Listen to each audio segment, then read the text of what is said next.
Phileas Fogg, having shut the door of his house at 11:30, and having put his right foot before his left 575 times, and his left foot before his right 576 times, reached the Reform Club, an imposing edifice in Pall Mall, which could not have cost less than 3 millions. He repaired at once to the dining room, the 9 windows of which open upon a tasteful garden, where the trees were already gilded with an autumn coloring, and took his place at the habitual table, the cover of which had already been laid for him. His breakfast consisted of a side dish, a broiled fish with reading sauce, a scarlet slice of roast beef garnished with mushrooms, a rhubarb and gooseberry tart, and a morsel of Cheshire cheese, the whole being washed down with several cups of tea, for which the Reform is famous. He rose at 1:13, and directed his steps towards the large hall, a sumptuous apartment adorned with lavishly framed paintings. A flunkey handed him an uncut Times, which he proceeded to cut with a skill which betrayed familiarity with this delicate operation. The perusal of this paper absorbed Phileas Fogg until 4:15, whilst the Standard, his next task, occupied him till the dinner hour. Dinner passed as breakfast had done, and Mr. Fogg reappeared in the reading room and sat down to the Pall Mall at 6:20. Half an hour later several members of the Reform came in and drew up to the fireplace, where a coal fire was steadily burning. They were Mr. Fogg's usual partners at whist, Andrew Stewart, an engineer, John Sullivan and Samuel Fallentin, bankers, Thomas Flanagan, a brewer, and Gautier Ralph, one of the directors of the Bank of England, all rich and highly respectable personages, even in a club which comprises the princes of English trade and finance. "Well, Ralph," said Thomas Flanagan, "what about that robbery?" "Oh," replied Stewart, "the bank will lose the money." "On the contrary," broke in Ralph, "I hope we may put our hands on the robber. Skillful detectives have been sent to all the principal ports of America and the continent, and he'll be a clever fellow if he slips through their fingers." "But have you got the robber's description?" asked Stewart. "In the first place, he is no robber at all," returned Ralph, positively. "What? A fellow who makes off with £55,000, no robber?" "No." "Perhaps he's a manufacturer, then." "The Daily Telegraph says that he is a gentleman." It was Phileas Fogg, whose head now emerged from behind his newspapers, who made this remark.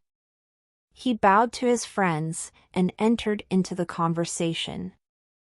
The affair which formed its subject, and which was town talk, had occurred 3 days before at the Bank of England. A package of banknotes, to the value of £55,000, had been taken from the principal cashier's table, that functionary being at the moment engaged in registering the receipt of 3 shillings and 6pence. Of course, he could not have his eyes everywhere. Let it be observed that the Bank of England reposes a touching confidence in the honesty of the public. There are neither guards nor gratings to protect its treasures. Gold, silver, banknotes are freely exposed, at the mercy of the first comber. A keen observer of English customs relates that, being in one of the rooms of the bank one day, he had the curiosity to examine a gold ingot weighing some 7 or 8 pounds. He took it up, scrutinized it, passed it to his neighbor, he to the next man, and so on until the ingot, going from hand to hand, was transferred to the end of a dark entry, nor did it return to its place for half an hour. Meanwhile, the cashier had not so much as raised his head. But in the present instance things had not gone so smoothly. The package of notes not being found when 5 o'clock sounded from the ponderous clock in the drawing office, the amount was passed to the account of profit and loss.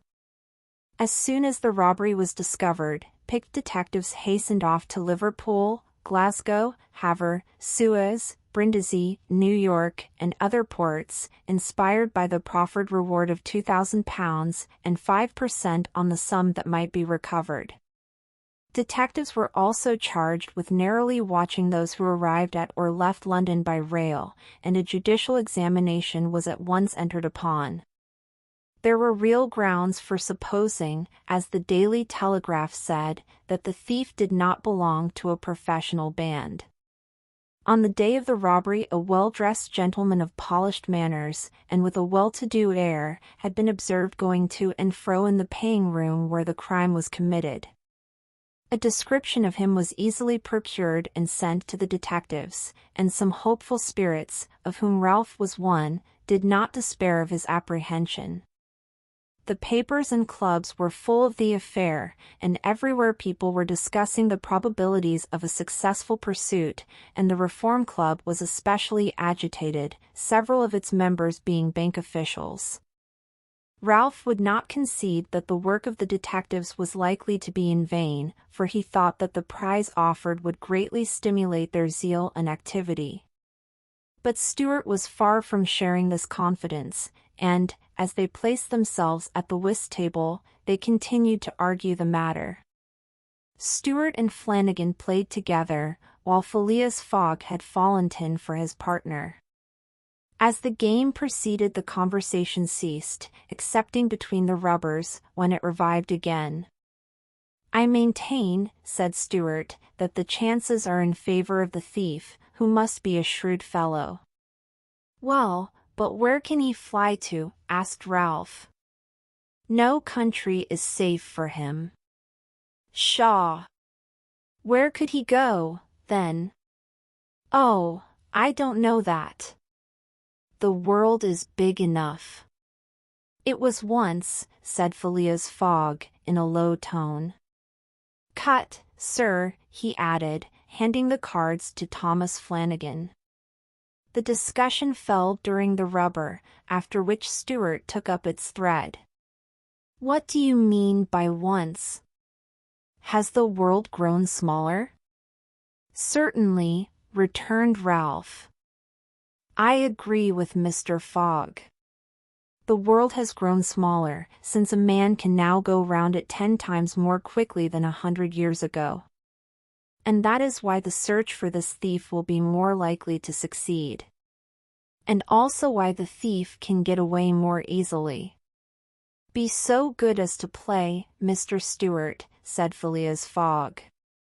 But the incredulous Stewart was not convinced, and when the hand was finished, said eagerly, "You have a strange way, Ralph, of proving that the world has grown smaller." "So, because you can go round it in 3 months." "In 80 days, interrupted Phileas Fogg. "That is true, gentlemen," added John Sullivan. "Only 80 days, now that the section between Rothal and Allahabad, on the Great Indian Peninsula Railway, has been opened. Here is the estimate made by the Daily Telegraph. From London to Suez via Mont Cenis and Brindisi, by rail and steamboats. 7 days. From Suez to Bombay, by steamer. 13. From Bombay to Calcutta, by rail. 3. From Calcutta to Hong Kong, by steamer. 13. From Hong Kong to Yokohama, Japan, by steamer. 6. From Yokohama to San Francisco, by steamer.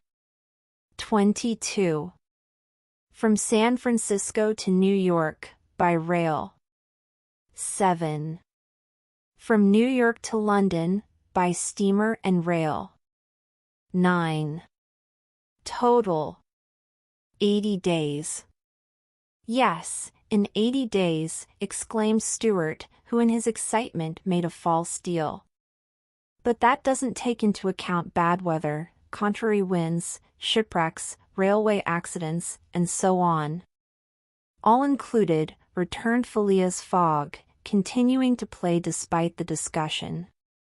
"But suppose the Hindus or Indians pull up the rails," replied Stewart, "suppose they stop the trains, pillage the luggage vans, and scalp the passengers." "All included," calmly retorted Fogg, adding, as he threw down the cards, 2 trumps.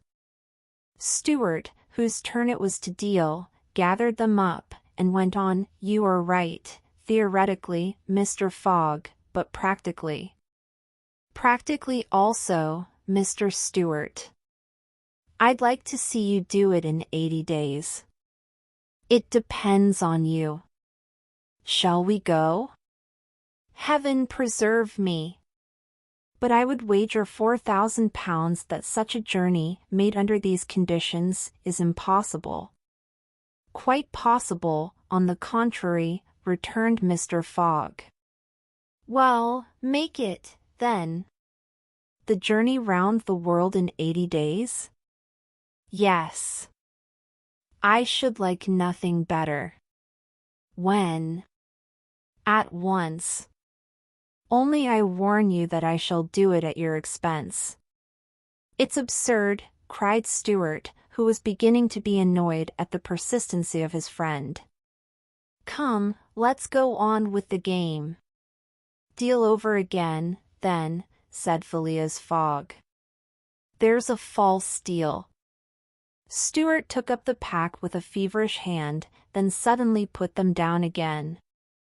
"Well, Mr. Fogg," said he, "it shall be so. I will wager the 4,000 on it." "Calm yourself, my dear Stewart," said Fallentin. "It's only a joke." "When I say I'll wager," returned Stewart, "I mean it." "All right," said Mr. Fogg, and, turning to the others, he continued, "I have a deposit of 20,000 at Barings which I will willingly risk upon it." £20,000, cried Sullivan. £20,000, which you would lose by a single accidental delay.